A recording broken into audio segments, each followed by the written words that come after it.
Bienvenidos. Hoy tenemos el gusto de conversar con un destacado economista y político colombiano que no necesita presentación. Bienvenido Juan Daniel Oviedo a nuestra charla PHR+. Cristina, un saludo muy especial, muy contento de estar acompañándolos aquí en PHR+, y conversar de los temas que son de interés, no solo para ustedes, sino para todas las personas que ven este episodio. Muchísimas gracias. Bueno, entonces entremos al grano. En las últimas semanas hemos estado, el sector de la infraestructura ha recibido diversas noticias que han generado incertidumbre, sobre todo en relación con las fuentes de recursos para continuar con los proyectos en ejecución y emprender nuevos proyectos. De hecho, también se han escuchado noticias relacionadas con el deseo del gobierno de revisar el programa de concesiones o incluso de renegociar los contratos. Frente a esto, pues realmente lo que nosotros hemos encontrado es que hay innumerables estudios del BID, de la CAF, del Banco Mundial, entre otros, que indican que la calidad de la infraestructura de un país es un indicador fundamental de su nivel de desarrollo y que este sector en particular dinamiza a toda la economía, no solo porque atrae inversión y flujos de capital extranjero, sino por la generación de empleo que genera, por la generación de todo el ciclo cuando requiere los insumos y los proveedores, cuando termina la obra y alivia los costos de los transportes, y además porque también nosotros consideramos que favorece a la inclusión social y por supuesto a la competitividad. Hemos visto también en las noticias que los resultados económicos publicados recientemente en relación con la caída de las tasas de inversión y el crecimiento. Y esta tendencia, explícanos cómo podría voltearse o moverse con inversión en infraestructura. Bueno, Cristina, yo creo que este ha sido uno de los temas más preocupantes de la radiografía de la dinámica de crecimiento que nosotros observamos a lo largo del año 2023. Algo que es importante tener muy claro para las personas que nos ven es que sabíamos que 2023 iba a ser un año difícil, ¿sí? Que iba a ser un año difícil para la inversión, porque teníamos unas tasas de interés altas y por consiguiente el cierre financiero de proyectos de infraestructura, de proyectos de vivienda o de importación de maquinaria iba a estar afectado por esa variable tan importante que es la tasa de interés, aunque la tasa de cambio ayudó gracias a su normalización a lo largo del 2023, la tasa de interés todavía no ha tenido unos ajustes significativos como para dinamizar el desarrollo de la inversión. Entonces, no podemos decir que no estábamos esperando ese elemento, pero lo más preocupante es que a sabiendas desde 2022 que íbamos a tener un 2023 duro, que iba a ser difícil para la inversión por las tasas de interés, que teníamos incertidumbre con el comportamiento de la tasa de cambio, que para los proyectos de infraestructura le pega muchísimo, por ejemplo, con los precios del acero, no solo los precios internacionales, sino también traídos de acero en pesos, pues rápidamente lo que más preocupó fue que el gobierno dijo, no, yo no voy a invertir, ¿sí? Y eso lo podemos ver rápidamente en pantalla.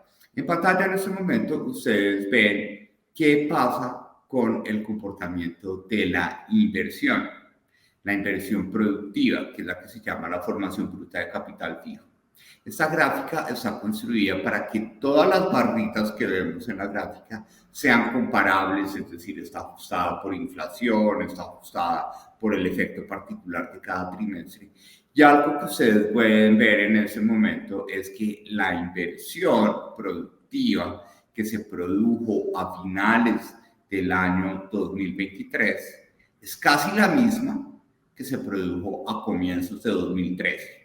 Es decir, tenemos en volumen comparable real un nivel de inversión en Colombia que es equivalente al que teníamos en el año 2013, es decir, 11 años atrás. Lo más importante de este escenario es que cuando vamos a ver la inversión en obras civiles, que son las que mueve el gobierno gracias al presupuesto público y que facilita la participación privada en infraestructura, porque el gobierno no es bueno necesariamente haciendo infraestructura, ya lo hemos demostrado en el pasado y por eso las concesiones son importantísimas en nuestra economía. Los niveles de inversión en obras civiles, que en este caso están en la categoría de otros edificios y estructuras de 2023, no alzaron cabeza. Como ustedes pueden ver, los niveles de inversión de 2023 a finales no son ni siquiera comparables con los que teníamos en 2013. Algunos estimativos establecen que la inversión que vimos en 2023 en obras civiles corresponde a aquella que vimos entre el año 2006 y 2007, lo cual refleja un retroceso de aproximadamente 16 años en el ritmo de inversión. Este rol particular del gobierno alrededor del comportamiento de la inversión tuvo una característica muy importante, que paso rápidamente a mostrarla a través de esa línea negra que ustedes están viendo en pantalla. Esta gráfica, que parece un electrocardiograma, lo que nos dice es que si nos concentramos solo en la línea negra, si en el cuarto trimestre del 2019 estábamos generando 100 pesos o metiéndole 100 pesos a la inversión, en 2023-4 apenas le estábamos metiendo 74.76 pesos, es decir, 3/4 partes el valor de la inversión.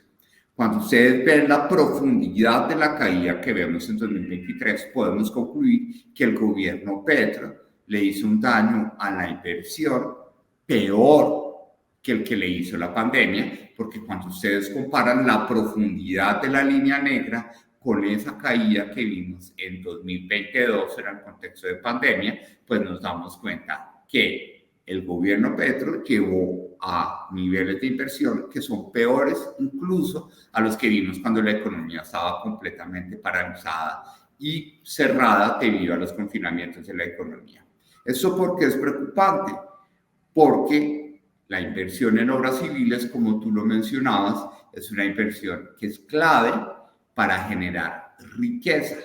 Como ustedes pueden ver, el sector de obras civiles está en un cuadrante de la matriz insumo-producto que se llama un sector impulsor. Es decir, yo le meto plata a las obras civiles y tengo la posibilidad que todo lo que viene atrás de las obras civiles, el sector del concreto, del cemento, de la piedra, del acero, de los servicios especializados para diseñar esas obras civiles, esa plata se multiplica en esos sectores y por consiguiente genera mucha riqueza. Así es muy difícil crecer porque la plata del gobierno se está yendo a comer y no a lograr esa infraestructura que genera crecimiento, pero sobre todo, como tú lo mencionabas en la introducción, genera competitividad, genera inclusión y no lo que dice el presidente, que es mejor no hacer ni las 4G ni las 5G porque van a ser vías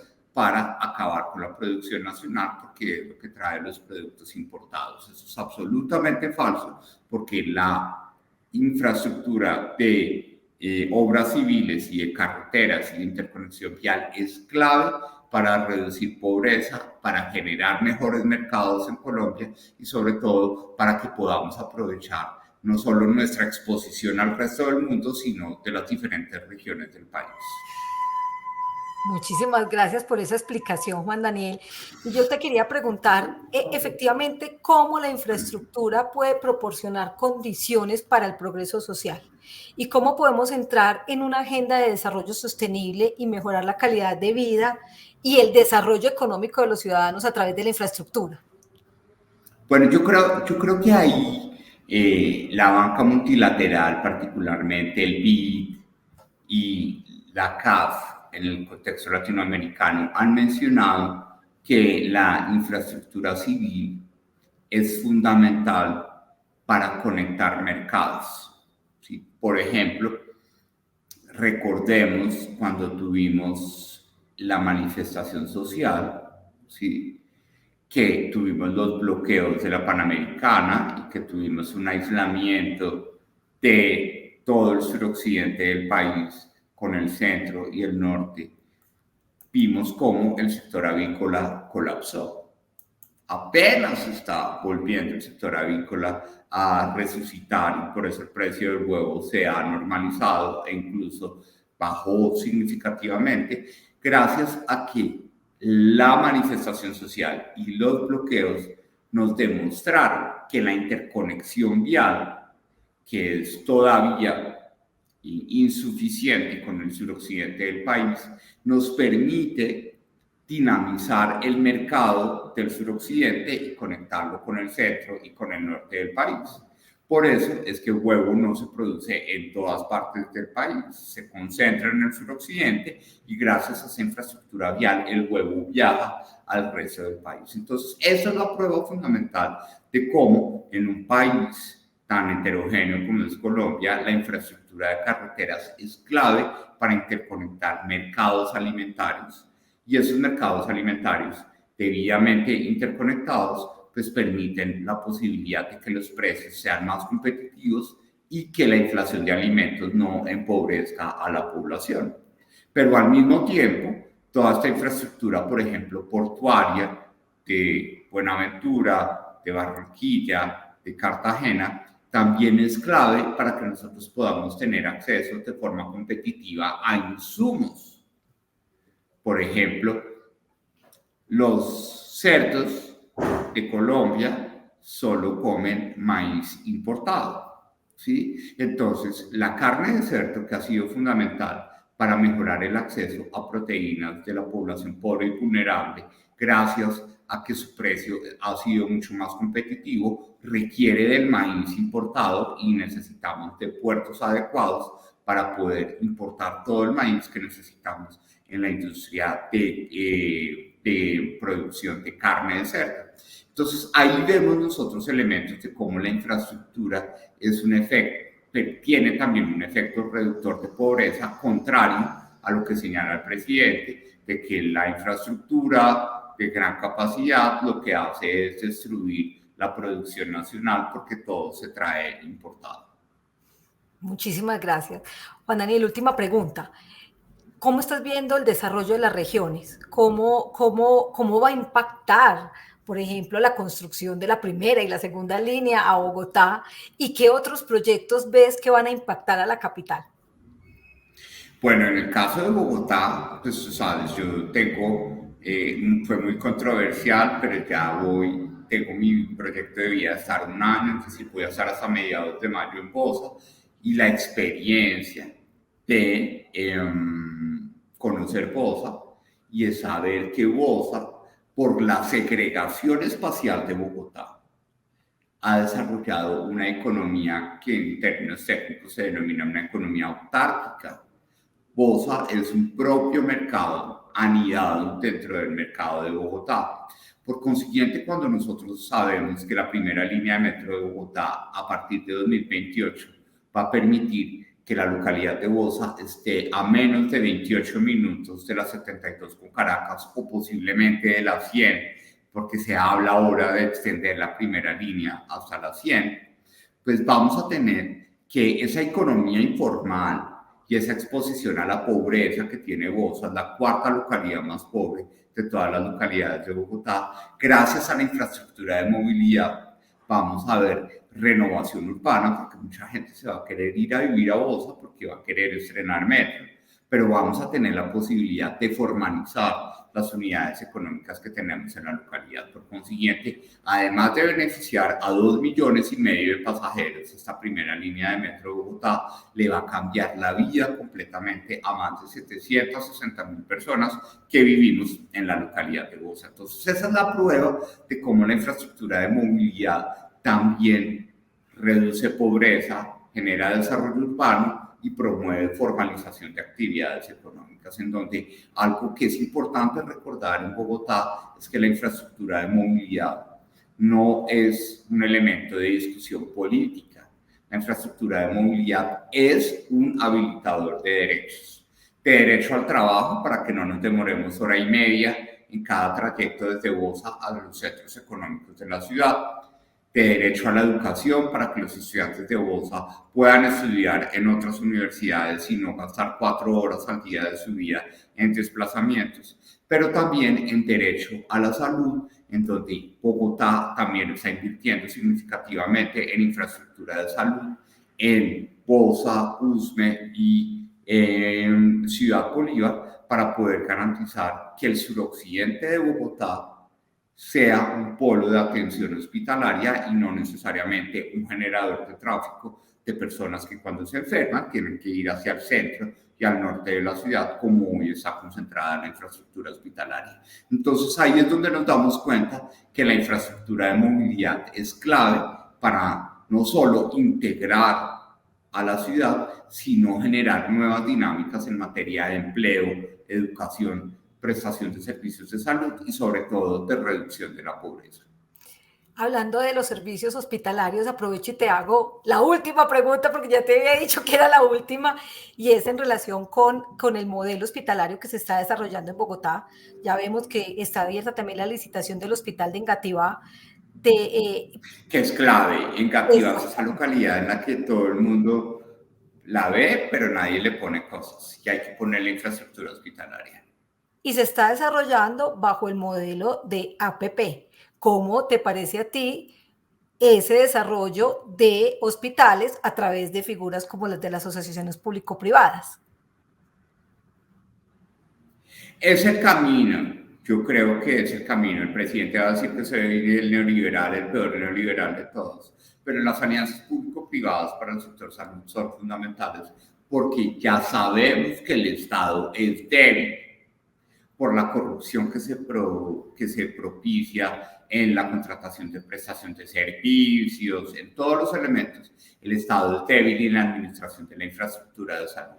Por consiguiente, nada mejor que alinear los incentivos de calidad y de eficiencia que tiene el sector privado con la prestación de un servicio de salud que atienda la demanda de salud de Bogotá en localidades que no han sido incorporadas en el fortalecimiento de la infraestructura hospitalaria. El gran problema que tiene Bogotá en materia de su movilidad es que hay una gran cantidad de desplazamientos que se están generando entre el suroccidente de la ciudad y el centro y el norte de la ciudad para tratamientos en salud. Por consiguiente, fortalecer la infraestructura hospitalaria de Engativá, de Bosa, de Usme, de Ciudad Bolívar, es el mejor negocio para la ciudad porque no solo resuelve movilidad, sino que garantiza igualdad democrática en el acceso de infraestructura hospitalaria para toda la población de Bogotá y en particular para el área metropolitana, porque podríamos prestar servicios al municipio de Soacha, que ya es un aglomerado urbano muy importante dentro de la región metropolitana de Bogotá. Perfecto. Juan Daniel, muchísimas gracias. ¿Cuándo nos vas a volver a deleitar con una comparación y enseñarnos de economía como si estuviéramos en la finca de Karol G o del Este domingo, todos los domingos vamos a estar hablando de ejemplos sencillos para que la gente pueda entender que la economía es un tema intuitivo, pero en este momento serio en la agenda política del país. Bueno, muchísimas gracias por acompañarnos en PHR+. Bueno, Cristina, muchas gracias y un saludo muy especial a todo el equipo de PHR+, y a todas las personas que nos ven y nos escuchan.